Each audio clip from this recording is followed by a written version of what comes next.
Hey everyone, and welcome to ButchyBoom. I'm so glad you're here. Listen, we got a great show tonight.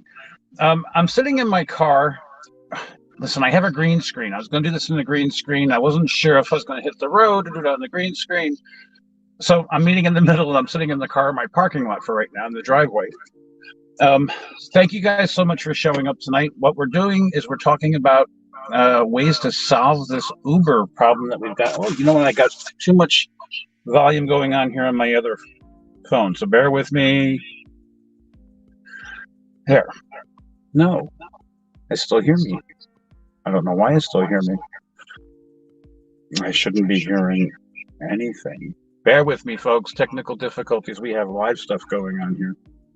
I don't know why. Why won't my volume go down? It should be completely muted. How about now? No. Nope. Nope. Nope. Well, whatever. Let's get rid of it. How's that? Perfect. Okay, so tonight we're talking to new Uber drivers, old Uber drivers, and everybody in between. We want to help you guys try to make some money here. We got these gas prices that are out of control. $4.59 here locally. There was a gas station last night that I went through and went by. I think it was last night. All the days are running together. It actually had gone down to $4.39. So I was very happy to see that. What I've done is I've got a couple of pages here of notes, so I'm going to look down here and there. But tonight we're going to be going over some of the tips that I put together for you. I've worked hard on this. So I got 10 tips for saving gas. I've got 10 tips for saving on the cost of gas. I want to talk to you guys about ways that we can improve our tips for doing rides and for deliveries. So whether you do, you're an Uber driver, Uber Eats delivery person, DoorDasher, whatever the case may be, even Instacart and all of those, this show is good for you because, we're out of control here with these gas prices. From the Boston Globe to the LA Times, I see the articles that are talking about the gas prices and Uber drivers and Lyft drivers just checking out and saying, that's it, I'm done. And what I'm hoping to do is be able to say, wait a minute, we don't have to be done. We can find a way to work through this. And hopefully, together we'll come up with some ideas and we'll try to make it work. Okay. So I know I don't want to waste a lot of time with it, but there's one thing that I want to talk about really quick, and it's completely off topic. I just want to give a quick shout out to the Willie Nelson family. Last night they lost Willie Nelson's sister, Bobby Nelson. She passed away at age 91. Nice, ripe old age. God bless her. God bless the family. The reason I'm mentioning it is Bobby was a part of the Willie Nelson and Family tour. So if you've ever seen Willie Nelson in concert, Bobby was there, and she was playing the piano. She was always there on the piano, and she played with him from the mid 70s or so, right on through until, well, I guess yesterday. So I'm a huge country music fan. Love Willie Nelson. I was fortunate enough to see Willie Nelson and Family at their last show here at SPAC. It was the last show that Bobby Nelson played at. So we did some reviews on those. I put some links below if you want to see the Bobby Nelson review we did, and the Willie Nelson song that he was done with his son Micah, also known as Particle Kid. Phenomenal song. It's probably one of our best videos that we've ever done, is the Micah Nelson and Willie Nelson video. Really one of the best. And actually Micah saw the video and he liked it too. So our hearts go out to the Nelson family. With that said, let's start talking back some Uber. So my first tip to you guys for saving gas, I know these are going to sound mundane, but they're going to, and you're going to have to do it. Regular oil changes. The gas mileage goes down past 2,000 miles on your current oil change. So every mile past that, you start losing your gas mileage. So that's something to consider, is doing the oil changes. Some folks can do it on their own. Some people need to take it into a Jiffy Lube or one of those kind of places.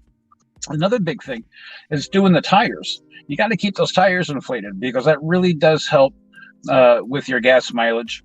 The other thing is keep your plugs and injectors clean. Tune-ups actually save money, and you'll get better gas mileage if you follow these top 3 that I just gave you. So the regular oil changes, proper tire inflation, keep your plugs and injectors clean. So here's another big one, and I personally use the K&N air filters. You never have to buy it again once you buy it the first time. So they're a little bit pricey on the front end, but on the back end, you never have to buy another air cleaner. And if you do that, you'll get 10% more horsepower plus 10% increase in your miles per gallon. So it's a pretty good investment. They also do a great gas filter as well. The big ones is to completely avoid hard starts and stops. Now listen, when I'm doing a delivery, my goal is to get to the place as fast as I can, pick up that food, bring it to the customer, drop it off, and get to the next one. So what does that mean? That means that kills the gas mileage. I know, because I have a little gauge on my dashboard that tells me what my gas mileage is, and sometimes it's quite depressing to watch it go from like 32 miles per gallon down to 18. So, being gentle on the gas pedal and not romping on the start offs and slamming on the brakes to slow down. You know what I'm talking about. You want to hurry up and stick and move. You want to get to where you're going. This is going to sound silly, but reducing the inside weight of your car. Listen, a lot of us carry a lot of extra junk in our car, and the more weight we have in our car, the less gas mileage we're going to get. Okay, so we're in the people business, so we can't avoid what people weigh. So that takes away from our gas mileage. But if you have excess things in the car that you're not using while you're out and about doing dashing or doing some Uber Eats or picking up passengers, like car seats and stuff like that, get them out of the car, because they all, everything caused the weight, it all adds up. And, I know people are going to think that's silly, but, that's the excess weight. Avoid, I feel like I'm back in the 70s. Now, it's just a little tight back in the 70s, but, the gas crisis back then, these are all the same things that everybody did back then. Avoid unnecessary lane changes, because you burn more gas changing lanes than keeping it in the same lane when you're on the highway. Avoiding inconsistent speeds, using the cruise control. The cruise control is your friend. A friend of mine, Sandy, told me a long time ago, we had this big talk about the cruise control is my friend, because I'm the guy who got 5 pages worth of tickets on my driving record. I was a very big lead foot. The cruise control is your friend. You'll save gas if you use that cruise control. Now, here's the big thing. I know the speed limit across the country is different. Here in New York, where I'm at, it's 65 is the maximum state speed limit. I know around the country, it's some are 60, some are 70, some are even 75, and even faster. I think out in Utah, I think it was. I couldn't believe it when I was driving out there. But the more you can keep your car at 55, I know that sounds crazy. I can't drive 55. It's very hard, but you're going to save big bucks on your gas. So this can all come into play when you're going to pick up customers, you're dropping them off. Hopefully you're not flying around when you got a customer in the car. But saving a little bit of gas just by following these couple of simple things they really does pay off. You watch and see if you think I'm kidding. Here's another one. Reducing the outside drag on your car. Now, the resistance, that's what I'm talking about. So keeping your windows up whenever it's possible. If you don't have somebody in the car and you don't want to, keep those windows up, because that really does help. Avoid the use of roof racks. I know that sounds crazy, but avoid the use of roof racks, because again, you're creating drag on your vehicle, which is eating up your gas. And what our goal right now is, as Uber and Lyft drivers, Uber Eats delivery people, DoorDashers, is to make our buck go further. They're not. These companies are not raising their prices to offset the gas. They're not giving us more money. Like, for my argument is, my local rate card, I think it's 67 cents a mile that I get from Uber. It's not enough. I live rural. When we live rural, we have to go to pick people up. And even if we were in a city area, you're going to have congestion, stop and go. You're going to have all that stuff that's going to burn the gas. And Uber needs to increase take away from their profits. My lights just went out. We'll fix that. How's that? Uber needs to take away, pardon my bell. Uber needs to take away from their profits and give it to the drivers. The reason why, if you raise prices, you're going to take away from our market. People aren't going to be able to afford to take an Uber. They're not going to be able to afford to order a DoorDash or an Uber Eats. So that's shooting ourselves in the foot. Uber's profits, whatever they are, you hear stories they're not making a profit, but yes, they are. The stocks are going off the charts, So I don't know. What I do know are the CEOs, the big fat cats. I don't know if they're listening to us drivers. As people are out here, pounding the pavement. But they need to give us more money. They need to increase our base miles per hour per hour, per minute. And our per minute fee is like 10 cents a minute when you're just sitting around.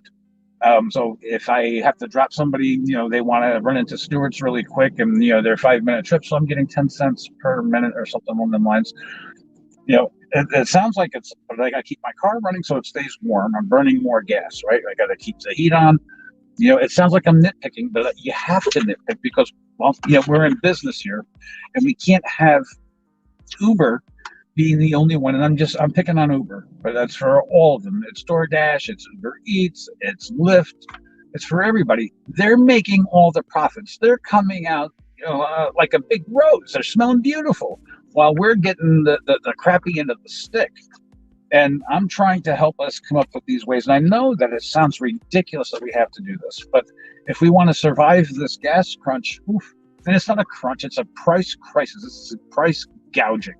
This is my opinion and my opinion only, not based upon fact. But what I can tell you is that there is no way a gas station ought to be able to raise their price per gallon of gasoline overnight if they haven't got a refill at the higher price that they're charging us. And when they raise the price in the middle of the night and you wake up the next day to go to get gas and it's 40 cents higher out of the clear blue, and there's no damn way that they got a delivery, that's gouging. They've already paid the price for that part of the gas. Now they want to get the gravy on top and the birthday candles and everything else they can take from us. And that's just wrong. So I'm calling out the oil companies out there. We know what you're doing. The government hopefully knows what you're doing. And hopefully someone's going to stand up to you guys because you guys are also part of the problem. I don't want to get into all the politics of this stuff, but this is wild. This is wild, folks. You have this gigantic, I got a 2-page list of what I'm going to try to do to try to make money. Gas cost saving tips. Now listen, I need a sip of coffee for this one.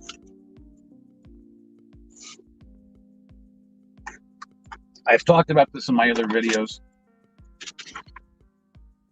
Uber offers 10% cash back for mobile gas and 1% on everything else if you use the driver debit card.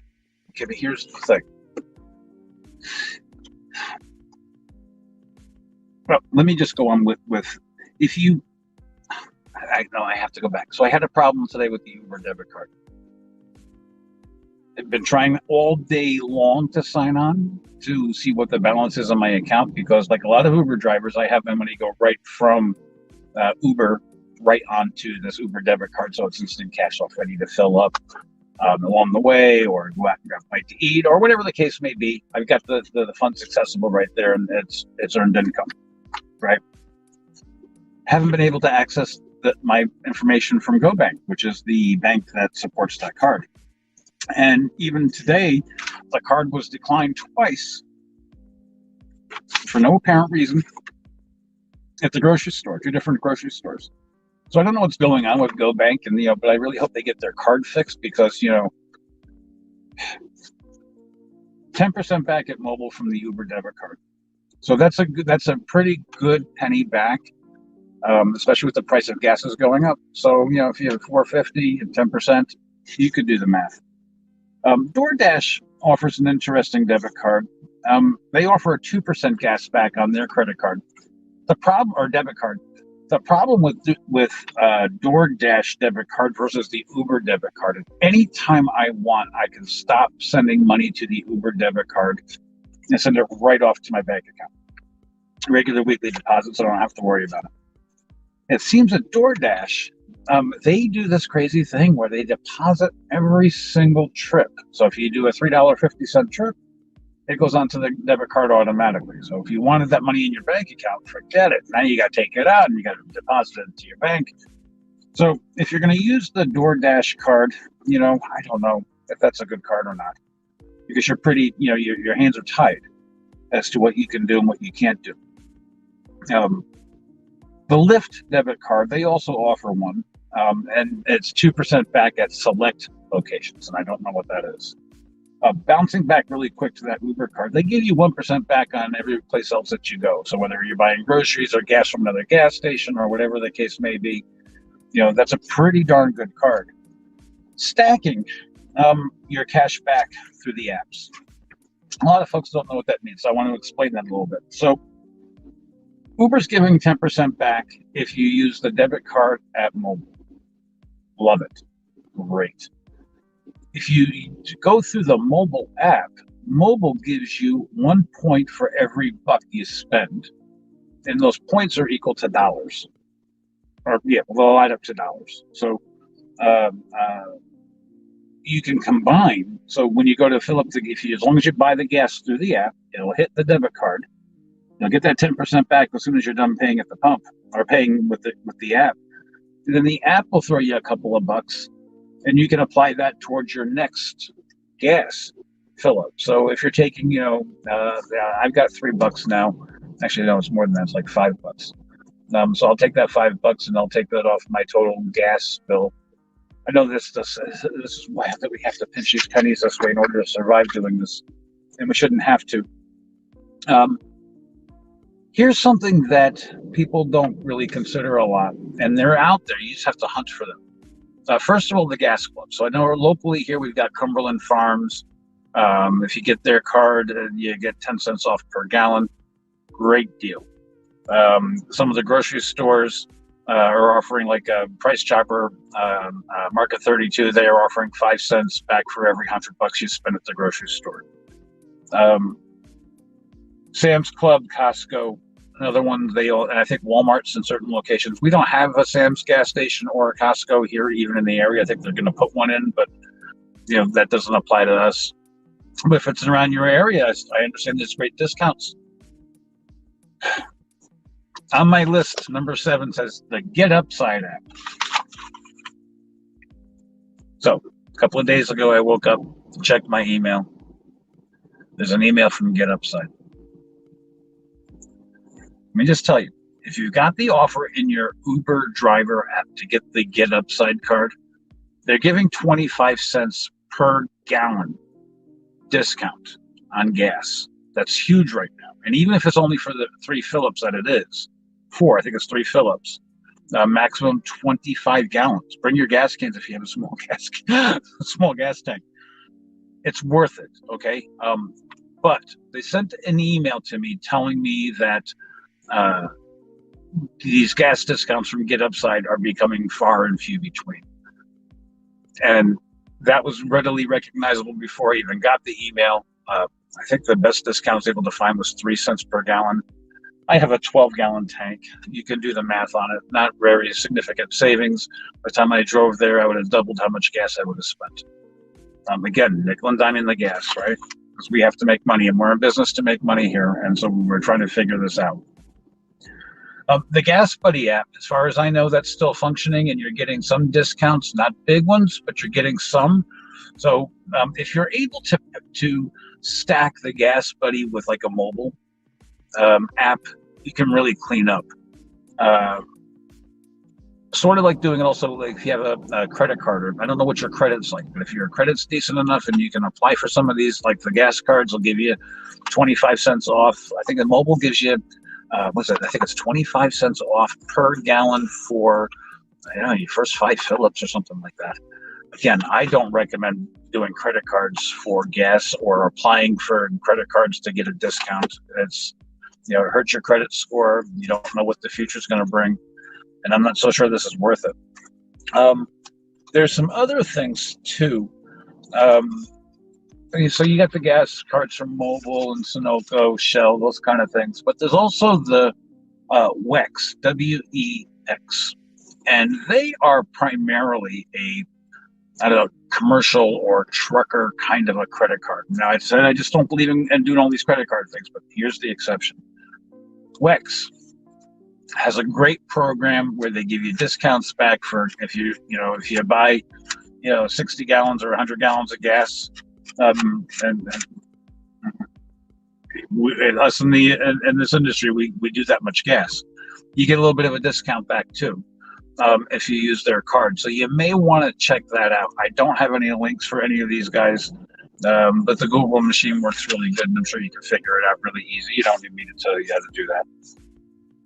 So what we need to do, we try to do our best in saving on our gas prices, change our driving habits and our maintenance habits to show, to help with our gas mileage, improve the gas mileage. Try to plan our trips, for personal use.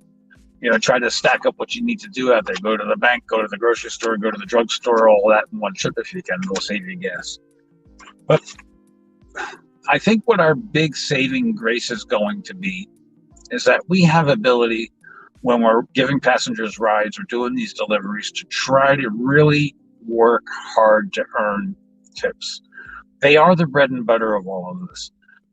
And we can't count on Uber or Lyft or DoorDash or any of these guys to raise our prices that we're going to get. In fact, I wouldn't be a bit surprised if these idiots shrink it down even more. So what I want to do is I want to give you some tips on how to raise your tips, how to get those tips up. It's really important. And I know that before I get into this, I want to address there's people out there who don't really care about their ratings. They don't care about what their car looks like. They're just out there to make the money. And I have a hunch that those are the people right now that are signing off. And I hope so, actually, to be quite honest, because I work hard and I know a lot of you guys out there do.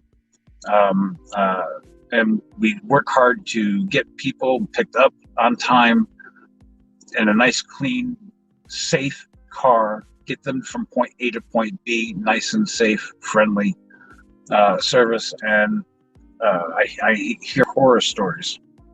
So maybe this will help improve our industry a little bit. But some of the things that I found, and these are tried and true, folks, my tips when I'm doing passengers, before all this stuff happened, it's pretty damn good. Okay. I'm a Diamond Pro driver. I've been driving for a long time, since 2019. I'm not like the world's biggest expert on Uber and Lyft and everything else, but I'm passing on my experience, strengths, hopes, that kind of thing, that hopefully that'll help you.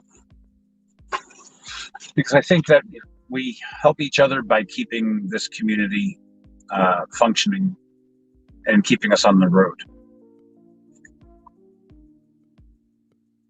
Before I forget it, and I forgot to write it down, when we do get tips, if you have the ability, I know a lot of folks around the country who are in different markets don't have that ability yet built into the app, but there is coming a thank you for the tips button. Please, please, please hit that thank you button. Even if they give you $1 or 5 cents, say thank you. If for no other reason, they know that you acknowledge them. It adds a little bit of personalization, and we're going to talk about that personalization in a minute. I think that's pretty important too. Now listen, big things here. Tried and true. It works for me. 1, have a clean car. Folks, if your car is clean and cluttered or decluttered, people are going to feel more comfortable. They're not going to be sketched out by your contents of your car. It'll make for, probably some compliments coming along the line. I get compliments all the time. You guys know I have a 2018 car. The interior is mint because I keep it that way. It's completely clean. It's generic. It looks like it just came out of the factory because, well, I keep nothing in it personal, because when people get in the car for a ride, I don't want to, people are funny these days. So, I don't want to do something or have something in the car, that's, someone's offended by it, they're turned off by it, whatever the case may be. A nice, clean, decluttered car. Depersonalize it. Okay, I know that sounds crazy, but if you're out here and you're doing this for a living and you're trying to make people comfortable and you want to increase those tips, environment. You got to have a clean environment. So that means your car's got to be clean on the outside. It's got to be clean on the inside. This boggles my brain. I don't know how people can do it and still be safe on the road. I hear a lot from my passengers about people who are having, the drivers, while they're in the car, while the passenger's in the car, they're having a conversation in their ear on the telephone. They've got 3 or 4 different devices set up here. They got the phone, and they got a tablet, they got this, they got that. And I'm like, how in the hell can you pay attention to the road and watch all of these things at the same time? And every single passenger I've talked to about that, who brings it up to me, they're afraid. They don't like being in those cars. They're afraid for their safety. I say rightfully so, because how can you possibly be focusing on the road, have situational awareness around you of what's going on in your car, and watching all these damn apps and having a conversation at the same time with a complete disregard for your passenger in the back seat? Are you nuts? I mean, really? Then you got to put yourself in the passenger's position for a second. When you do that, you're going to feel uncomfortable. You're going to feel like you're not important, and that you really, and then you're going to complain that you're not getting, the driver's going to complain, I'm not getting a tip. Why aren't I getting a tip? Well, you've got 5 devices and an earpiece going, and you're carrying on a conversation with everybody but the passenger. And even if the passenger doesn't want to have a conversation, you still shouldn't be having conversations in your ear and watching all these apps or whatever you're doing. I heard somebody was watching a movie. We're working. Have we lost our work ethic? This is about work. These are different, difficult times, folks. And we have to hustle. And we're providing a service. And if we want tips, we're going to have to earn them. Okay? I'm not trying to lecture or berate, but that is a wild thing. I can't imagine how somebody can have all those phones. And I've heard these stories. It's not just me. I'm making this up. The other thing that turns people off is having the radio on. I ask my passengers if they prefer to have the radio on or off, and every last one. And since 2019, I've had 2 people ask for an aux cord, and 1 person asked to hear the news. But everybody else wants the radio off. Again, it adds to your situational awareness. You need to be aware. You've got to have eyes literally in the back of your head, because you've got passengers, you've got other people's lives. It's precious cargo. And you have to act as if you have precious cargo in your back seat. You know what I mean? So those are some of the things. So don't play loud music. Don't assume that your music is the best in the world and that everybody's going to like it and everybody wants, no, it's not the way it goes. So turn your radio off. Not even easy listening, folks. Don't put NPR on. There's political beliefs that run the spectrum out there. You'll piss people off and you won't get a tip and you're going to get a bad rating. Okay? Turn your radio off. Okay? Here's another one. This is hard for a lot of folks. No foul or loud smells. What does that mean? As a driver, you want to be presentable. You want to be as clean as you possibly can. You don't want to attack yourself with the Axe bottle. Okay, that's what gets. Those smells will linger and they compound. And we don't realize that. You need to ask your passengers, because you get nose blind. Ask your passengers what your car smells like. Okay, you'd be surprised what some of the answers may be. Some tips I have for you is you can get a very generic car freshener, a new car smell. The black ice is pretty decent. No overwhelming pine or any of that stuff. Very, very mild. You're looking for accent. You're not looking for beating them over the head with the smells. Okay. I know that sometimes we get passengers that come in the car and they're smelling like, you know, restaurants, and they're smelling like baked bread, and they're smelling like this, they're smelling like that. And we can't help that. But we can help ourselves, what we do. All right. So, you know, smokers, you know, I'm a reformed smoker. I didn't appreciate how rancid that smell is until I quit smoking. And that smell just lingers and it lingers, and you can't get rid of it. Don't smoke in your car if you're going to use it for work. I know you people are going to be saying, "Oh, it's my car. I'm doing them a favor." No, you're not. No. They are supporting us by calling and using the Uber or whatever app they're using. And our job is to bring them point A to point B in a nice, clean, safe environment. And nobody wants to smell and be beat up over the head with somebody's cigarette. So crack your window. A trick I used to use when I smoked cigarettes is wear another shirt and smoke with the shirt on. You get done smoking, change the shirt, because that's where it lingers. Okay. So do what you want to do, but these are some of the things that I think that will help you improve your tips. Okay. Here's a good one. Nobody likes a herky-jerky ride. Okay. So, you know, you don't want to be romping on the gas pedal, slamming on the brakes. Ride as if you've got that fishbowl in the back seat. It's a fishbowl. You know the fish bowls? You know, it's got a little goldfish or two swimming around in there. Picture that in your mind for a second. And picture that sitting in your back seat. Your job is to drive so that you do not slosh that water in that fishbowl. Not one drop comes out of that fishbowl. And that's the way we're supposed to be driving when we have a passenger in the car. Nice, smooth takeoffs and stops. We're not flying down the road, but we're not driving like Grandpa Moses either. Okay, nice going with traffic, listening and looking at the people, making sure they're not nervous, you know, some good conversation. And speaking of conversation,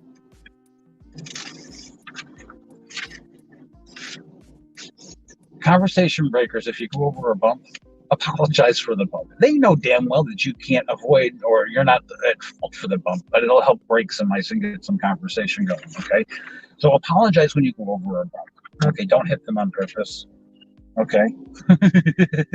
But passenger safety is our paramount responsibility. Once they're in your car, they're your responsibility to get them there, point A to point B, very safe. And nothing short of that is acceptable. The other thing is given the reassurance that you are paying attention to what you're doing, and that's driving. It's another complaint I hear from my passengers. And I get it all the time. People love that I keep both hands on the wheel. Great thing, folks, especially with the ladies. The ladies love to know where your hands are. You want to make sure, you know, it makes people feel safe. So having both hands on the wheel, people, they can see it. They know what you're doing. And really, we should have both hands on the wheel so that we can react. We're professionals, right? I know this is supposed to be informal, being an Uber thing, right? And it started off where, yeah, hey, I'm going to work and I got to go 20 miles. Let me see if I can catch somebody who needs a ride on the way to work. But it's ballooned so much more than that. And now we're using this as a main source of income. A lot of us are. I know I am. And I'm struggling. I'm not kidding. I am struggling hard between car repairs, gas prices, and trying to keep up with everything. I have to do all of this stuff just to try to eke out a living. And I'm bound and determined to make this work. I'm not a quitter, so I won't give up. And so I'm going to put everything I possibly can into making that money and making my passengers, my customers feel good and safe. Give them the warm fuzzies. Be friendly and welcoming to everyone, no matter what. Okay.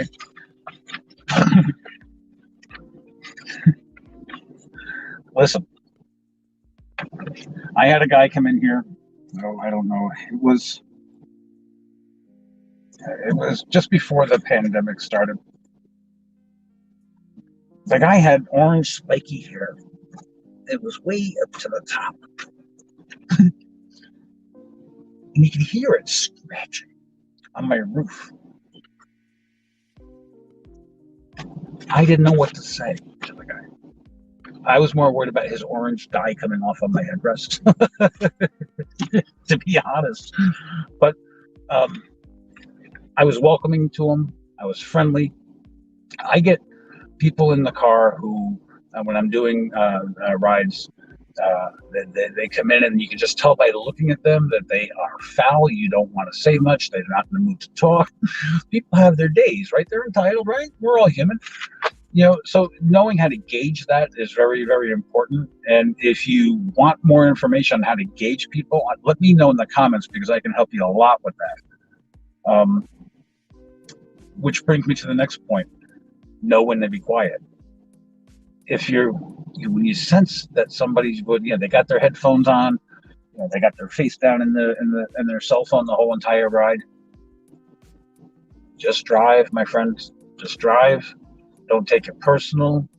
Don't be offended. Some of my best tipping people are those who got their nose so deep into the phone, I thought if I hit a bump really hard, I was going to hit them in the face. Best tippers in the world. Meet them where they're at. See, that's the problem. We want to do too many things at one time, so we have to just meet our passengers where they're at, literally and figuratively. Meet them at their location to be picked up and where they're at up here. It is a big psychological game.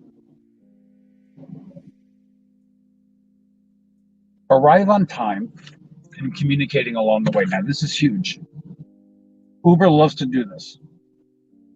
5 minutes out, you're going to be there. It's a half a mile, 5 minutes. But Uber doesn't account for all the red lights. Uber doesn't count for Granny going 5 miles under the speed limit or 10 miles under the speed limit. So what we do is we need to use the app, the tools in the app, which is they give us a text. We can text our customers. We can call our customers even before we get there and say, hey, just want to let you know traffic is really slow. I'm behind 5 different slowpokes, and no matter how I try, I can't get around them. I'm on my way. No worries. We're going to pick you up and get you to where you got to go on time. It goes a long way to put some personalization into it. Okay. When you get there and you're finally at the location or whatever, you can, if you have refreshments in the car, you can offer it. Right now, we don't have the money to be offering refreshments. We have to worry about making sure that we've got enough gas to get them from point A to point B, right? But we can offer them things like a cell phone charger. You need to charge your phone while in the car.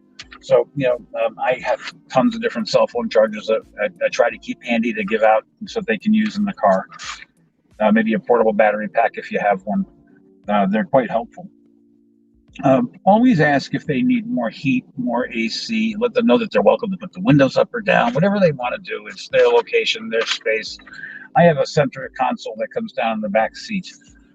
So I let them know that, they can put that down and rest their elbow on it if they want to. Just little things to make them feel more welcome, So going the extra mile. I'm a big believer in going the extra mile. There's little things like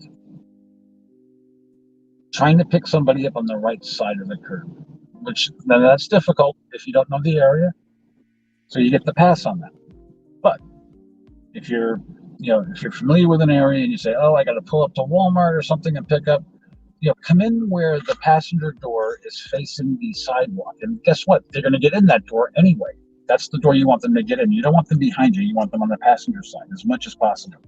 I don't like people behind me, directly behind me. I just don't like it. It's uncomfortable for me, but it happens. It goes with the territory. Okay. So go the extra mile. If they have groceries and they're trying to load up in the car, help them load it up in the car.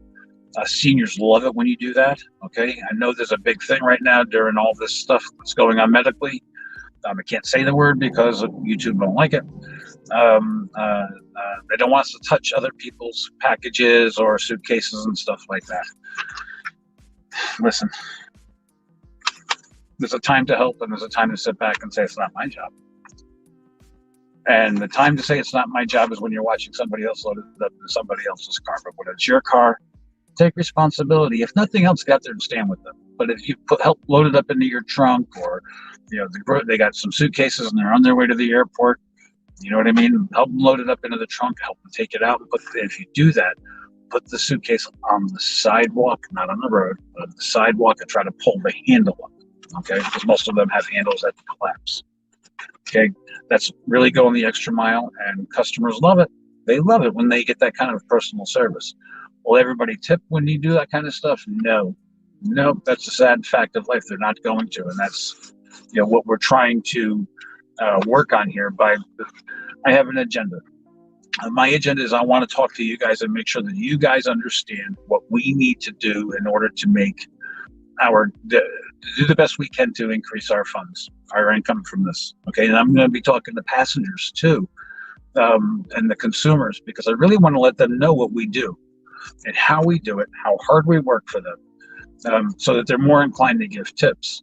So that's what I'm trying to talk about. So going the extra mile, trying to know your area a little bit. So if you could, here's something that I'll do. I'm riding down the road, and there's Malta Drive-In, and they close during this time of year, and then they'll reopen. I'll ask them, hey, have you ever been to the Malta Drive-In? Or I'm passing a restaurant. Hey, you ever been to that restaurant? Try to engage them, and the more personal you can get with them, the bigger the tips you're going to get, because they're going to like you, and they're going to feel like you're not some schmoo, and that you actually have their personal interest in heart. You know what I mean? Just treating them like a normal human being. It really goes a long way. So driving in an area that is probably really the best that you can do as far when you're doing the Uber. And just be the professional you. I want you to be you, because that's your personality. That's what makes you unique. That's what we love about getting our new passengers, and they love. Most of them like meeting drivers and talking to us and get to know us just as much as we want to get to know them. So just be the most professional you that you can be. What does that mean? Don't talk about your family problems. Don't talk about anything personal, as a matter of fact, except, oh yeah, my kid's graduating from college this week, or, that kind of thing. But, woe is me, my bank account's overdrawn and all that other. Don't do it. Don't do it. Don't do it. Don't do it. Be professional. Try to keep the conversation focused on the passenger, not on you. And because it makes them feel important. And, a lot of people in the hustle and bustle of life go through life, and they're very rarely acknowledged. When some people get acknowledged, it's like, wow, okay, this guy, this girl really cares about, or at least put some kind of effort into getting to know me and providing a good service, because we're providing service. We're in the service industry, right? So just be the most professional you that you can be.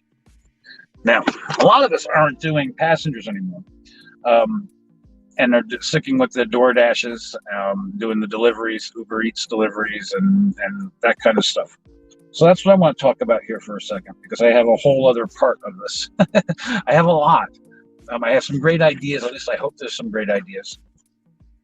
What we can do to increase our tips, because this is what we got to do. We got to work harder and smarter.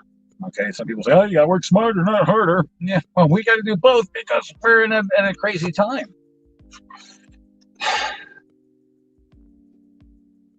Please do not take a delivery if you can't do it without a smile and without prejudicing the outcome.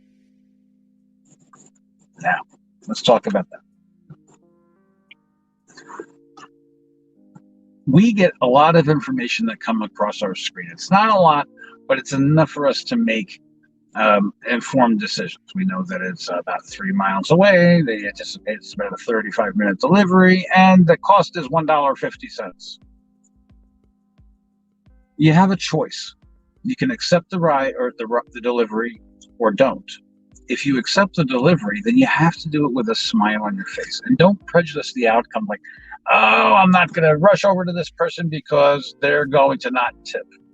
Assume everybody's going to be the biggest tipper on earth, because you never know. And a lot of people, especially on DoorDash, if you've been doing DoorDash at all, you see these outrageously small amounts, and then you accept it, and it says, we'll tip at the door. Okay, what's the tip going to be? You have no idea, so you have to earn it, right? Try not to prejudice the outcome. A smile on your face from pickup to handoff to the customer, that's your best policy. And I'm telling you, you'll find that that smile goes a long way, even with a face like this, okay? Again, you treat everyone as if they're the biggest tippers on earth. Because whether they tip or not, you know, listen, we're here, we're doing this. Yes, we're out here to make money. And we can't, you know, it's not always about making other people feel good. But maybe the next time they'll tip. Okay, and I got some ideas for this now. You guys stick around here. We're not even near done.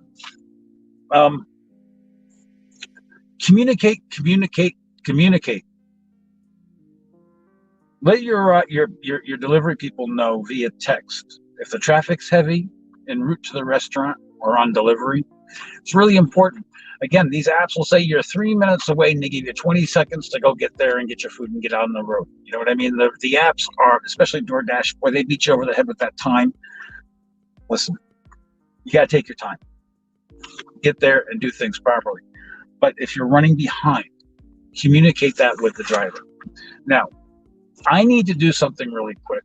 I need to take a very quick break.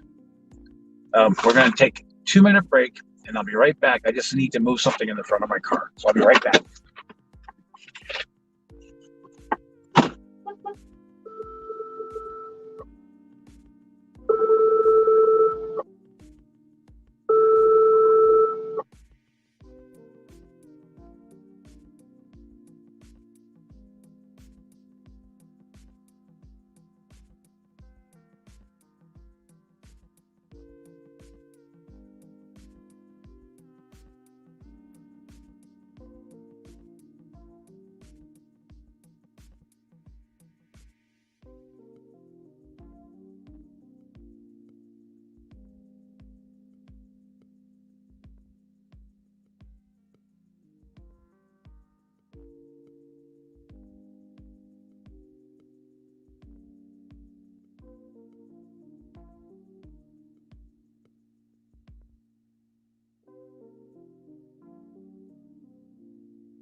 I am so sorry, but I'm back. And hey, by the way, we went up a subscriber. Thank you so much.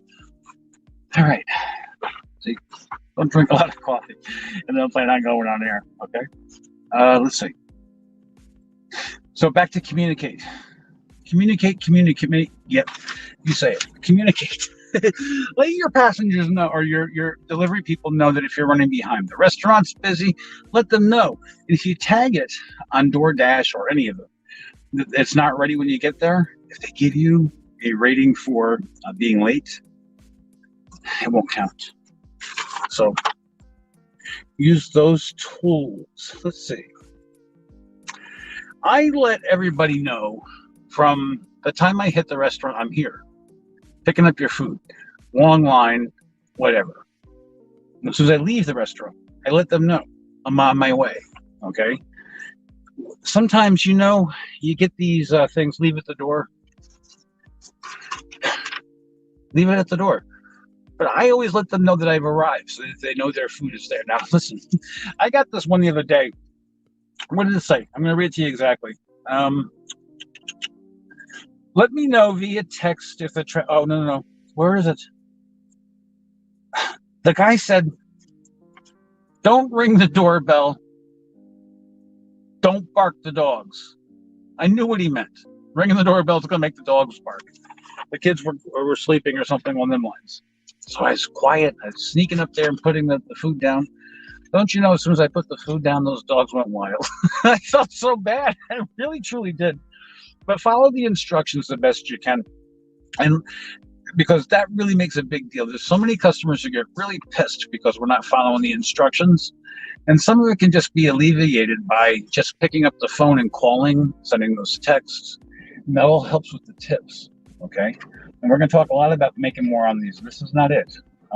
Let's see where else I leave off at. Before you leave the restaurant, you've got to double check these orders. Now listen, we can't go in the bags. They're sealed. But what we can do is verbally verify and say, all this is in here, right? Yes, good. Our asses are covered. Now we go deliver it. The other thing that you need to make sure you do is never, ever, ever, don't ever, ever, ever accept a package that's not properly sealed. Don't do it, because that's how you get those accusations. Oh, the DoorDash guy ate half of my food.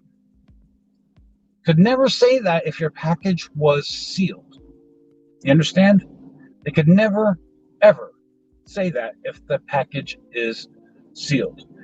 Often, I'll go into a restaurant and pick up these plastic bags, and they got stuff all stuffed in there all over the place, and this bag is wide open, and it's got the receipt attached, stapled to it. You know, when the minute you walk in the restaurant, you're on camera all the way around, especially when you're there by the checkout stand, when they're handing you that food. I make a big production. I'll put that bag down on the counter, make sure that I believe that that camera is watching me, and I will tie that bag with a big knot on it so that it's impossible for me to go into it. Because when I walk out that restaurant, I don't want anybody ever saying that, hey, this guy took my food, he tampered with my order. No, you're out of your friggin' mind. I don't do that, okay? And here it's tied up. Let's start looking at camera footage. And if you have a cell phone, bring your cell phone in with you. Snap pictures of how it is when you pick it up and how it is when you deliver it. Okay, that really is just a CYA kind of move.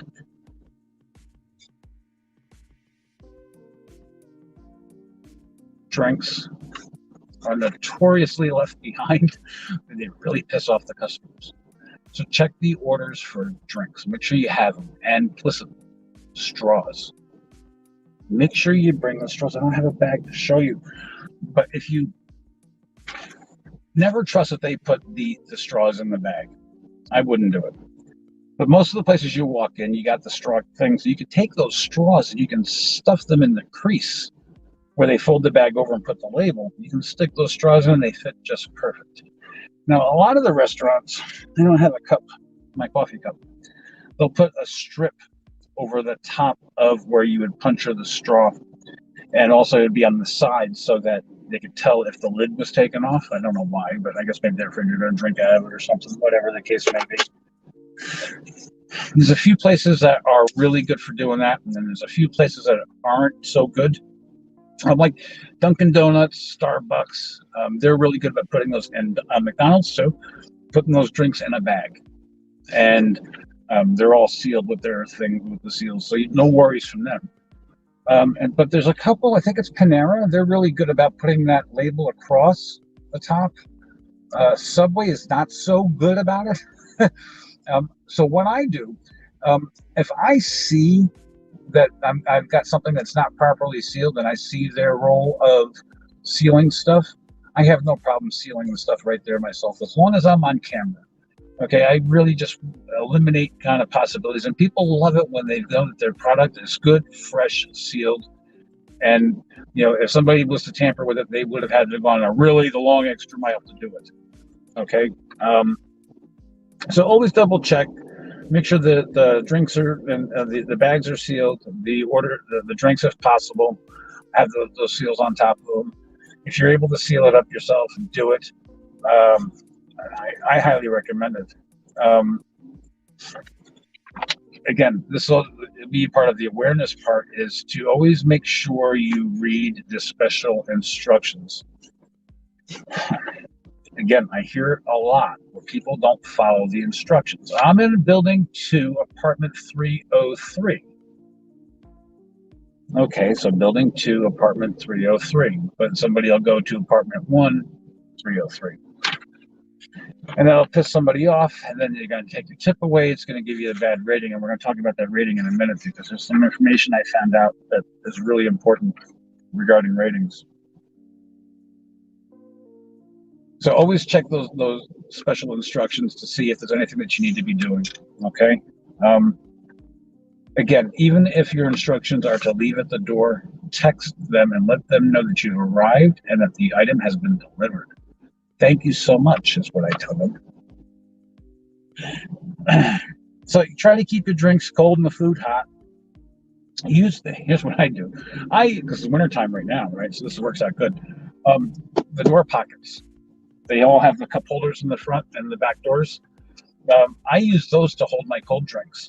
So it's closer to the door, and it helps keep them cold. Using your heat bag or your bag to put the hot stuff in goes a long way. Now, some of us have heated seats in our car. That's a great thing. It's a great thing. It's a tool that's underutilized.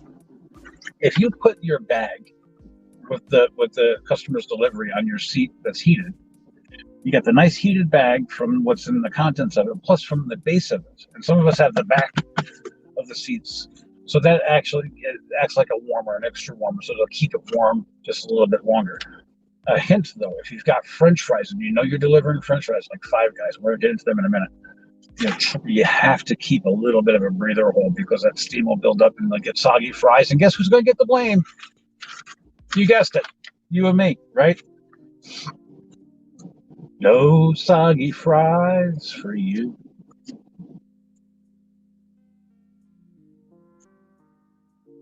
Let's see. This is wild. And I know this is political for some people, and I don't want it to be political.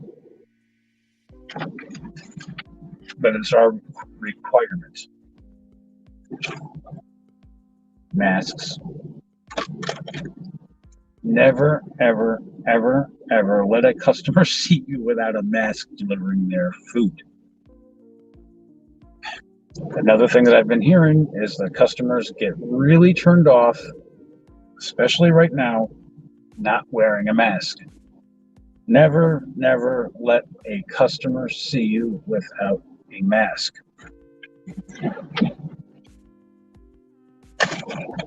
I'm a chinner. I wear it like this. And I'll drive around. I walk into the store and I pinch my mask and I put it up like that and I went and grabbed their food because I don't want somebody coming back to me saying, hey, he wasn't wearing a mask. And check this out. So I met, where the hell was it? It was, where was it? I think it was the Broadway Deli. I was delivering to somebody, and it was a friend of hers who was getting the delivery. So she wrote these special notes all over the bag. I had my mask on. I'm like, could you imagine if she called this person and said, hey, your driver doesn't have a mask? Always assume Big Brother's watching. Keep your mask on. Follow the rules, okay? It really does matter. If customers see you without a mask, they can report you. They can ding you on the tip. You know what I mean? They can downrate you. It shows you care whether you believe in the masks or not. It's our job. It's what the company requires. Wear the damn thing. It's just a mask.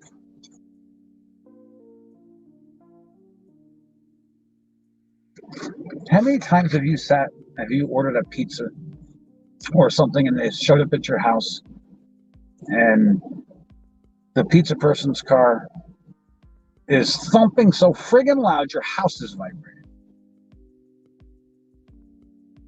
I ask that again. How many of you, or when the pizza person comes because the house starts to shake from the music being played from the car? Please don't show up at customers' houses with your music playing. Assume that you've got 90-year-old people on either side of you and that the people in the house have a nighttime job or a daytime job and they have to sleep. You want to be quiet. You don't want to be intrusive. You want to deliver, stick, and move and get out. Showing up with the music on is another turnoff for these people. And, I know it's your personal preference to listen to your tunes and no one's trying to stop you, but turn it down before you get there. It's not going to hurt you to hit pause while you run in really fast. You get your car door open, the music's blaring out, and waking up the neighborhood, rocking the neighborhood with something, don't do it. It's a turnoff. It'll take your tips away. It's a big thing. I love Ring doorbells. Those doorbells that that are recording you. I love that shit. Because here's why.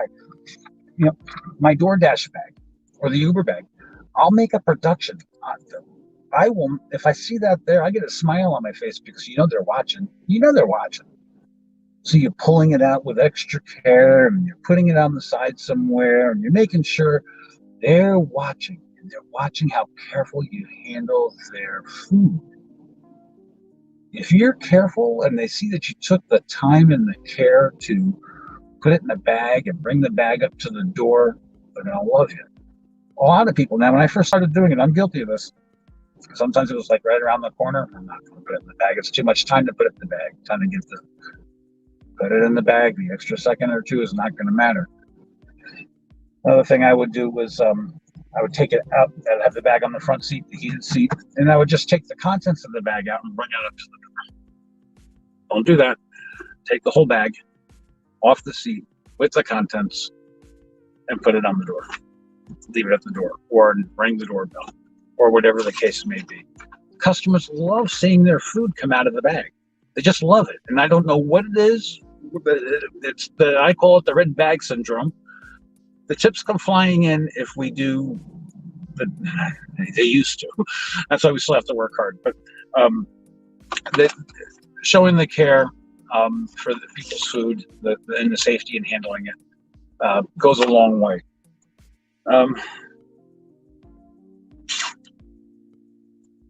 You always need to assume that they can see you.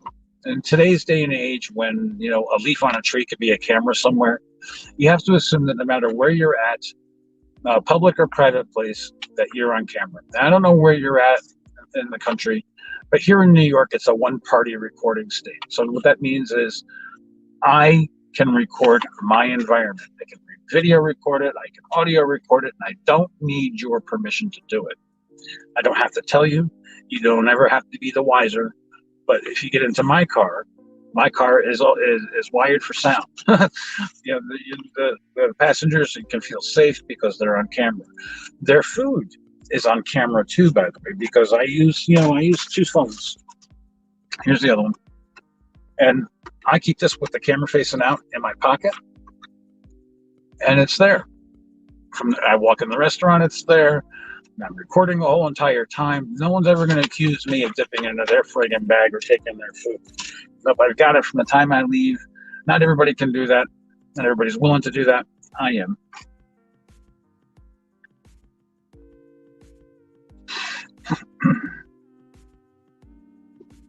Greasy foods. Excuse me. Five Guys. I love those guys. I love Five Guys. Okay, their burgers are great, fries are great, and I love how they pour in all those extra fries. When you go to Five Guys and you're doing delivery, they make the order as soon as you walk in the door. ButchyBoom's here. Okay, and they make the order. They put the bags. I don't have any. Do I have a bag? I have a CVS bag, but it's pretty much very similar to this. And if you've ever done Five Guys, you know exactly what I'm talking about. They open that bag and they fill it up with the cup of fries, and then they take another scoop of fries and they pour it right in the bag. So you're always getting extra fries, right? But they're greasy. Even though it's peanut oil, it's still grease. And it still leaks through and it gets on the bag. And then the customer wants you to deliver that greasy bag and leave it on the concrete or leave it in the ground somewhere. To me, that's just gross. I can't do it. So if I'm at places like Five Guys, and they know me by now when I go in there, at first they started looking at me like I was strange, but I don't care. I'm looking out for my customer. I want you to double bag my fries. I want a bag like this, and then you have a next size up bag. Stick that in there. I love it when you do that. I love it even better when I can convince them, and most of the time I can, is to double bag the fries and then give me a bag with a handle. They have them. Ask Five Guys for those bags. Most of the restaurants have the bags with the handles. They're great when you're leaving them at your customer's house. It gives a little bit of a separation. It's one of those nice things that maybe even the customer won't know, but you'll know. You know that you went through and you advocated. And that's part of the thing. We're advocators, folks. We have to advocate for our customers when we walk in there. We got their order, we're looking at it, and we're saying, yeah, we got all this stuff up. And we need to advocate for good presentation, because if it's presented good to the customer, they're going to be happy. If it's a bad presentation to the customer, who are they going to hold accountable? Are they going to hold Five Guys accountable? No, hardly. They're going to hold it accountable to you. Okay, and that's why we have to go these extra miles. And yeah, sometimes we have to do other people's jobs for them, make somebody else's look a little bit better than what they are, for us to be successful. It's sad, but we have to do it. Okay, at least I do. And people want to know what makes me successful and how I'm able to pull this off sometimes. You know, with the gas prices and shit. Pardon my language, but you know, it's it can be tough. And I'm willing to do whatever I have to do in order to try to make all this work. Let's see. Please follow safety guidelines. Yeah, see. What is this? Uber Eats. Today is expected to be busy. Please follow safety guidelines from local authorities if you feel that weather conditions are unsafe. Yeah, we're expecting a gigantic big snowstorm here, folks. But I wanted to see what that was in case that was any kind of chat stuff going on. So what we're doing is we're talking about making the customers feel warm and fuzzy. You're going to do that by choosing your words carefully. You know, when you're at the restaurant, I got some examples here. I always say the restaurant, you know, Five Guys is very busy. I'm told the order is being prepared fresh and is coming up next. Man, they love it. They love that kind of stuff. And it's the truth, because you know, if you're at Five Guys and you call up, hey, ButchyBoom's here, they make your order fresh and you're right out the door as soon as it's prepared. So, you know, you're not fibbing and you're not doing anything wrong. You know, restaurants, you know, they're making it fresh. They know you're here, right? Or I love doing this one here. FYI, the traffic is heavy on my way to your place. No worries, I'm doing my best to keep your foods fresh and warm. Here's another one. I like to add some levity here and there. I like to talk about the helicopter mode in my car. I tell them, I'm stuck in traffic, helicopter mode in my car broke today. I can't fly over this traffic, so I have to sit here and I'm stuck in traffic, but I'll get there as soon as I can. Again, it sort of breaks the ice before you even get there. Now, not everybody wants to do all that stuff. I don't blame you if you don't want to do it. But I think we need to worry about what our wants and our needs are and make sure that we're keeping our priorities straight. And right now, our needs, at least for me, the needs are to put food on the table. And I don't know about you guys, but I'm struggling. I'm not going to lie about it. When this economy right now, things are crazy and I'm struggling. So I have to pull everything out of my hat to try to make money. Some will say, you lose your dignity. No, I'm not. There's no loss of dignity in getting a paycheck and working hard for it. In my opinion, okay? I'm not going to lick your boots. That's a loss of dignity. I'm not going to kiss your ass if, you know, you're giving me unreasonable demands. It's just not, I can't. I'm a human being. I can't.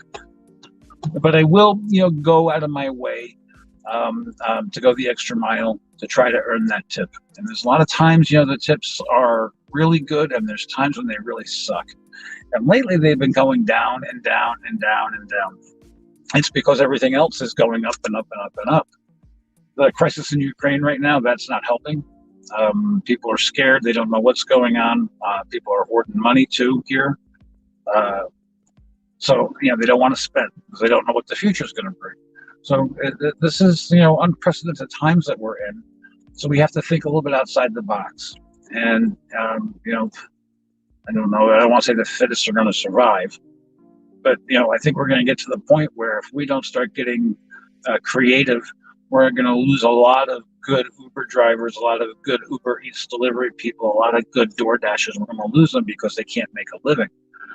And we can't rely on Uber and Lyft and these guys to raise the prices that they're giving us. They just won't do it. I just can't figure it out. They're greedy. You know, there's a lot of corporate greed out there. I don't want to get too political about it, but you know, I have my opinions, and you can pretty much guess what they are. There's other things that you can do too. It's a matter of how much you're willing to go, at what lengths you're willing to go.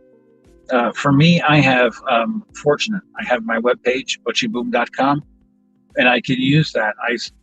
I don't know. I can't figure it out if they're able to, but DoorDash doesn't seem to allow me to use my profile. I'm a big believer in the profile on Uber and Lyft. Boy, I think that they're really great icebreakers. They mean a lot. You can give a lot of information. One of the things that I do, I call the Uber driver hack. You have to look through my videos. I didn't put a link in it, but I did do it. It's like a 2.5-minute video. And pretty much what it is, it's just a video of me walking around my car, showing my car inside and out so people know what the car looks like when I pull up.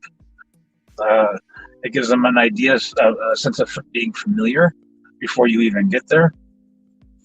So you can do some things like, if you know, there's lots of free web pages out there. Hostgraphics.com. I'll post their thing up here at the end of the video. It's hostgraphics with an X.com. They can help hook you up with Wix and get a free web page. Excuse me. Wrong hatch. Those things, I'll put some links. So we're going to be back here Sunday. I'm going to be telling you a whole bunch more. If you were here from the very beginning, you saw the host graphics, a little card. 5-star rating, thumbs up would be greatly appreciated. We're going to talk to you about some things because, listen, if you're doing Uber, whether it's DoorDash or you're giving deliveries or rides, if you have another business, whether you're a painter, a wallpaper, a mechanic, an accountant, a consultant, whatever the case may be, you know, you could use that as an opportunity to increase your income by using your vehicle as a means of advertising. In other words, Uber, any business, advertising is your biggest expense, right? It's for every business. So if you could advertise your business, if you do, say you do quilting, you have a quilt, or, you know, put a business card in the back pocket. Hostgraphics.com, HOSTGRAPHIX.com. They're not a sponsor, they're not an affiliate, but they got tons of great stuff that you can use to help draw in some interest towards your other things that you do. So if you have, I have to just look at the text to make sure we're good. We're good. So if you have a side business or it's your main business and you want to push that, that's another way of increasing your income. You know, I highly suggest you try to do something a little bit less. We're going to talk more about alternative marketing with this on Sunday, other ways that we can use to boost the income without going too nuts. So there's lots of opportunities here. We just have to learn how to take advantage of the new opportunity, the new times that we're in. Make no mistake, we're in new times. And we haven't seen these kind of gas prices since the 70s. And even then, you know, they were high, but we didn't have, you know, $5 gas. This is like, it's amazing. I don't know how anybody is doing this without getting very, very creative. I see a lot of big cars. Oh man, do I see a lot of big cars out there doing Uber and DoorDash and stuff. There was a Cadillac Escalade that came and delivered food to us the other day. I don't know how the hell they're doing it. Not with these gas prices. You know, so I think that, you know, with a lot of brainstorming, and I really hope you guys, if you have some ideas, you let me know in some comments or in the chat, whatever. I'm really interested to hear what you guys are doing. How is the gas prices affecting you? What do you think about what I'm telling you here? Do you think I'm like, you know, off my friggin' rocker? You gonna try any of the things I'm telling you or suggesting? Do you want to know more information about a specific topic? Do you need some one-on-one time? Because, you know, these camera stuff that we got going on here, folks, I can plug you in. I can send you a link, and we can talk. I'm not going to charge you for it. We can talk, and we can figure this stuff out. I would love that if I could get some more engagement. So I hope everybody gives me some thumbs up, because that really is going to help. We have to spread the word. I really want to help people earn money. I don't know what else to say other than, we're trying hard, we're working hard. I love doing these shows. I like making money more. So I'm not even going to BS you about that. So I need to get out and do some driving, some delivery. It's starting to get late, so I need to do something. But I hope that you get something out of this, even if it's just one little piece, that all of this is worth it. I've often been told throughout life that I'm a great teacher, better than, I can teach it better than I can do sometimes. So I hope you listen to, if you don't like the messenger, listen to the message. And don't worry, this is going to be okay. We're going to pull through this crisis. We're Americans, folks. We're going to do this, and we're going to do this when our heads held high, and we're not going to have to grovel for our money, but we're going to have to work hard in order to make ends meet right now. And who knows what the tomorrow's going to bring, but for today, we work hard, so that tonight we can eat. How do you like that? That's right off the old dome. With all seriousness, folks, thank you guys so much for watching. I really do appreciate you watching. Thumbs up, subscribing. We got another subscriber. Thank you so much. I'm so happy.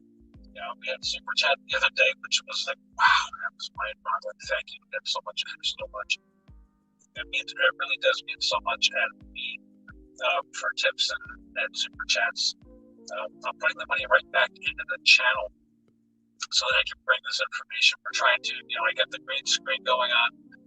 We're trying to get the cameras updated and microphones. Tomorrow we're getting a microphone, really nice, like Larry King style microphone. I can't wait to get this thing in, provided the weather doesn't, slow down UPS or wherever it's coming from. We're getting it from Sweetener, by the way. I'll put a link once we get the thing. I'll show you what we're getting. We have no affiliates with anything. We don't get any commissions off of any of the things that we're talking about. It's pretty much, I'm just shooting the willy bobo with you, hoping that we're going to be able to hold this together and make some money, because I know there's a lot of people out there who are struggling. And I'm here with you, folks. I'm here with you. I'm just fortunate enough to have this soapbox that I can be here on YouTube and give this information out, because I'm old school. You can't keep it unless you give it away, right? You have to share in order to make this work. And I think that, by giving it away, I'll be able to keep it open, So with that said, I wish you great success. We're going to be back here again Sunday night at 7 o'clock.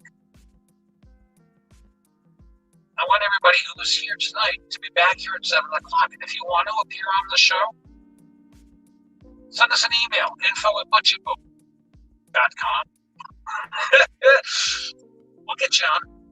We'll put your mug right on the face or right on the screen if you want to, or we can do it by voice, or we can just take your questions, whatever you want to do. If we can help you out in some way, you're stuck, you can't figure something out, your rating is stinking, and you can't figure a way to get it up. Like we just tell you, I just started with DoorDash, right? And I'm a 4.99 diamond driver delivery person. My rating for deliveries on Uber is 99% out of 100. With LYFT, it's a 5.0. DoorDash, 4.6. I've done 31 deliveries. One person gave me a 3. I can't imagine why, except to be scammed. You know what I mean? To get into the 3 means, I don't like this person. I don't ever want to see this person again. Don't ever pair me with this person for my food, or whatever the case may be. And then whoever it was had the nerve to give me a thumbs down for the food handler. I got very upset with that. And I was told that it was going to be taken off my record, but it's not. It's still there. And I got some other things, other boats to pick with DoorDash. So if you're new to DoorDash, be very, very, very, very careful, because they got some things going on that I don't like. Sneaky. I'm going to talk about that on Sunday too. We're going to talk about some of the techniques that we can do about ratings, which brings me to the very last point that I want to talk about. That's ratings. I thought I was going to wrap this up right. So DoorDash, I guess I'll get into this a little bit. And the bad handling of I don't know what that is. I deny it 100%. I've got a video for every last delivery I've ever done. So, I offered it all to DoorDash. They don't give a crap. That's okay. Life goes on, one foot in front of the other. That rating will come. I got 31 deliveries, so it's every 100. But it seems that more and more, DoorDash quite surprised me. They come right out and tell you that if you got a shitty rating, you're not going to get the good deliveries. So you really got to keep those ratings up and work hard. Uber Eats and Uber, they make it very difficult for the passengers and the customers to rate afterwards. And we need to get them to start doing that, because what I'm noticing is the DoorDash too, they come around and tell you, you got a good rating, we're going to give you more deliveries, and not just more, but better. So, and I think it's the same thing. I've seen this with Uber, that when my ratings, when I first started, I was all over the place. When I had the lower rating, somebody would give me a 1 star. I couldn't believe I'd get that, but it happened. I started getting paired with 4.6s and 4.7s. I don't like it, because you just don't know what you're in for when you get that, right? But you can't judge a book by its cover. You can't judge the rating, but the person by the rating. But it's much more comforting to know that you've got somebody who's 4.8, 4.9, whatever the case may be, right? The higher, closer to 5, and the longer they've been on the platform, the more realistic the rating seems. And it's good. But when our ratings are sinking, we're not getting good picks here, folks. So we need to make sure that we keep these ratings up. I've got great tips, excellent tips on how to keep these ratings up. And a big portion of this is asking for the rating. Asking for it.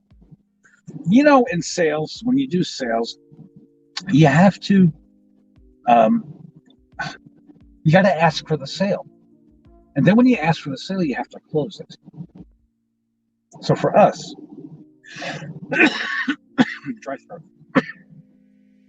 for us, we don't have to ask for the sale, because the sale comes to us through the delivery app, right? But we have to close it, and you have to ask for that rating.